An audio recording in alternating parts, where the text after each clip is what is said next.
ইসরায়েলের মানুষজন বলছেন যে ভারতের মতন এত নিরাপদ জায়গা নেই। প্যালেস্তাইনের মানুষজন বলছেন, ফিলিস্তিন থেকেও কুম্ভ মেলাতে এসেছে, ইসরায়েল থেকে কুম্ভ মেলাতে এসেছে। শুনুন, তারপর ভারত সরকার সিদ্ধান্ত নিক কবে হিন্দু রাষ্ট্র পাবে 140 কোটি মানুষ। শুনুন। প্রধানমন্ত্রী নরেন্দ্র মোদী বলেছিলেন একতার মহাযজ্ঞ মহাকুম্ভ। এবার সেই ছবি ধরা পড়ছে এই মহাকুম্ভে। সুদূর ইসরায়েল থেকে এসেছেন এত সাধারণ মানুষ এবং ভক্ত। আমি ছবি দেখানোর চেষ্টা করব। তারা এসেছেন এবং মহাকুম্ভে পবিত্র স্নান করবেন এবং মহারাজদের সঙ্গে তারা কথা বলছেন। ম্যাডাম कैसे लग रहा है? नमस्ते। अच्छा लग रहा है, ग्रुप बहुत खुश है, बहुत सेटिस्फाइड है, शांत है, बहुत अच्छा है, ध्यानम जैसे। आपका हिंदी भी बहुत अच्छा है। मेरा हिंदी अच्छा नहीं है क्योंकि मैं बंगाली हूँ। मेरा गुरु जी बंगाल में है। बंगाल में? बंगाल आपने गया है? उत्तरपाड़ा। हाँ, उत्तरपाड़ा कलकत्ता के पास में है। दक्षिणामूर्ति। आप गया है बंगाल? बहुत बार। बंगाल कैसे है? बहुत अच्छा लगता है, बहुत सुंदर।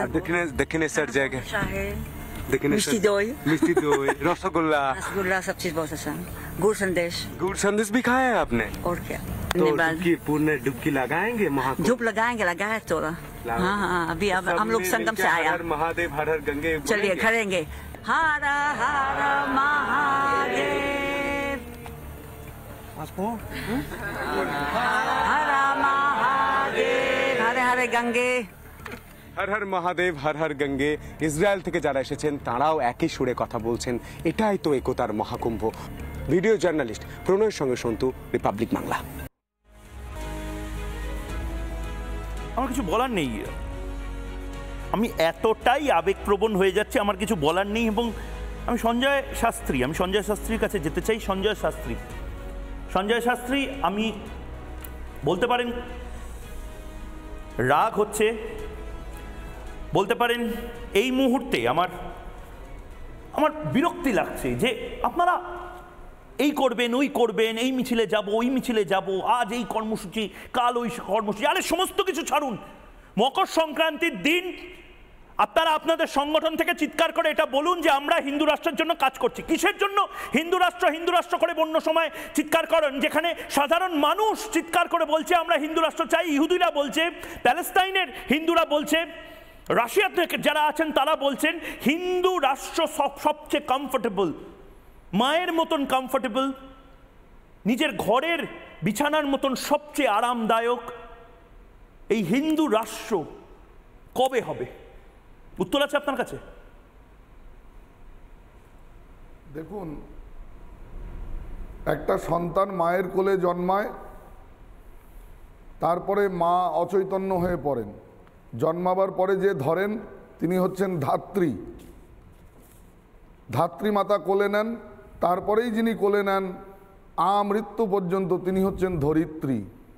তাই এই দেশটাকে আমরা মা বলি এবং আমরা আজও অখণ্ড ভারতের পূজারী, অখণ্ড ভারতের স্বপ্ন দেখি। স্বামী বিবেকানন্দ এই একই স্বপ্ন দেখেছিলেন, ঋষি অরবিন্দ একই স্বপ্ন দেখেছিলেন। ভারতবর্ষের আবাহমান কালের মনীষীগণের ধ্যানের মূর্তি হচ্ছে অখণ্ড ভারত। সমুদ্র হিমাচল যে ভারতবর্ষের বর্ণনা আমাদের হিন্দু শাস্ত্রে আছে, সেই অখণ্ড ভারতের।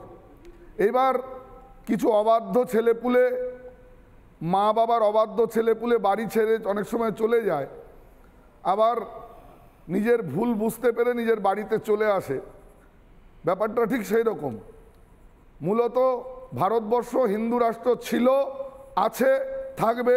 ভারতের কৃষ্টি, ভারতের সংস্কৃতি, ভারতের আধ্যাত্ম চেতনা শুধুমাত্র একটা গণ্ডিবদ্ধ চিন্তায় নয়, সনাতনী হিন্দু ভাবনায় বিভাবিত। ভারতবর্ষের প্রতিটা ধূলিকণা হিন্দু রাষ্ট্রের অঙ্গ এবং হিন্দু রাষ্ট্র। কিন্তু কবে হবে? আর কবে? আমি যদি বলি আর কবে হিন্দু রাষ্ট্র হবে? আমরা প্রত্যেকটা ভারতবাসী, না প্রত্যেকটা ভারতবাসীর কথা আর আপনাদের কথা আলাদা। আপনারা হিন্দু ধর্মের ধ্বজাধারী হয়ে আপনারা রাজনৈতিক এবং সামাজিক যে লড়াইটা লড়ছেন, কেন আমরা হিন্দু রাষ্ট্র হাতে কলম পাবো না? আপনারা কেন কেন্দ্রীয় সরকারকে বলছেন না? কেন আপনারা ডেলিগেশন নিয়ে যাচ্ছেন না যোগী আদিত্যনাথের কাছে, প্রধানমন্ত্রী নরেন্দ্র মোদী, অমিত শাহর কাছে? আপনারা কেন গোটা দেশ জুড়ে এই আন্দোলন গড়ে উঠতে পারছে না যে এই মুহূর্তে সবচেয়ে আশু দরকার যেটা, সেটা হচ্ছে হিন্দু ধর্মর হিন্দু রাষ্ট্র? আমরা সারা ভারতবর্ষের জনমানসের মধ্যে এই ভাবনা জাগাতে সক্ষম হয়েছি না, হননি এখনো, আজকে হননি এখনো। স্বতঃস্ফূর্তভাবে এই ধারণা জাগিয়ে তুলেছে মানুষই। আপনারা এখনো সংগঠনগুলো, হিন্দু সংগঠনগুলো, সামাজিক সংগঠনগুলো কেন এই দাবি করছেন না? তার মানে আপনারা চান না হিন্দু ধর্ম নিয়ে হিন্দু রাষ্ট্র তৈরি হোক? কায়া মনোবাক্যে চাই ভারতবর্ষ হিন্দু রাষ্ট্র হোক। না, আপনি বলার সময়ও হিন্দু রাষ্ট্র হোক এই কথাটা বলতেও হয়তো 3 বার ভাবছেন। এটা তো আজিজুল বিশ্বাস, অধ্যাপক সেকুলার পন্থী, তিনি বলবেন। আপনারা তো রাগঢাক কিসের? হিন্দু রাষ্ট্র চাইলে ক্ষতিটা কি? আজিজুল বিশ্বাস, হিন্দু রাষ্ট্র হলে ক্ষতিটা কি দাদা? ইহুদিদের নিজেদের দেশ থাকবে ইসরায়েল, ভারতের ইহুদিদের দেশটা এইটুকু এইটুকু, এই একদম ছোট্ট, মানে দক্ষিণ কলকাতার সাইজের একটা দেশ। কিন্তু সেই দেশকে সারা পৃথিবীর লোকে জানে যে ইহুদিদের কোথাও কিচ্ছু হলে সেই হোমল্যান্ড আছে। ফিলিস্তিনের মানুষ জানে, ইরান জানে, ইরাক জানে, আফগানিস্তান জানে, বাংলাদেশ জানে, 50টা দেশ আছে, ইসলামিক রিপাবলিক, খ্রিস্টান দেশ 25-30টা আছে। হিন্দুদের কোনো দেশ হবে না কেন দাদা? আপনিও আওয়াজ তুলুন না। আজ একটা ডিবেট ছাড়া একটা কনসেনসাস তৈরি হোক এখান থেকে যে গোটা রিপাবলিক বাংলায় যারা প্যানেলিস্ট আছে সবাই বলছে হিন্দু রাষ্ট্র হবে। দেখো, ভারতবর্ষ হচ্ছে অন্যতম পুরনো গণতন্ত্রের দেশ।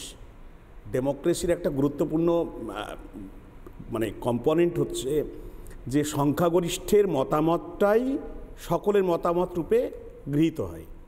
তো আমাদের দেশে যদি ডেমোগ্রাফির কথা চিন্তা করো তাহলে 80%, আজকে তুমি রিপোর্টে বলেছো 80% হিন্দু।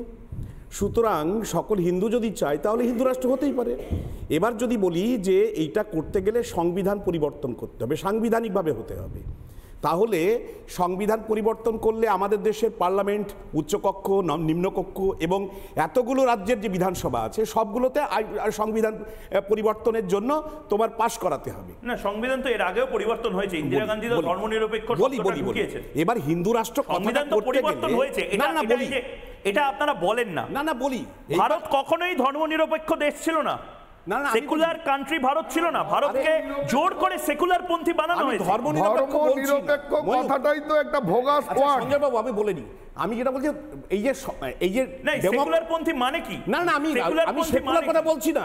নানা ধরনের কন্টেন্ট দেখার জন্য লাইক করুন, শেয়ার করুন আমাদের ফেসবুক পেজ, সাবস্ক্রাইব করুন আমাদের ইউটিউব চ্যানেল। পাশাপাশি অন্যান্য ব্রেকিং নিউজের জন্য অবশ্যই চোখ রাখুন রিপাবলিক বাংলায়।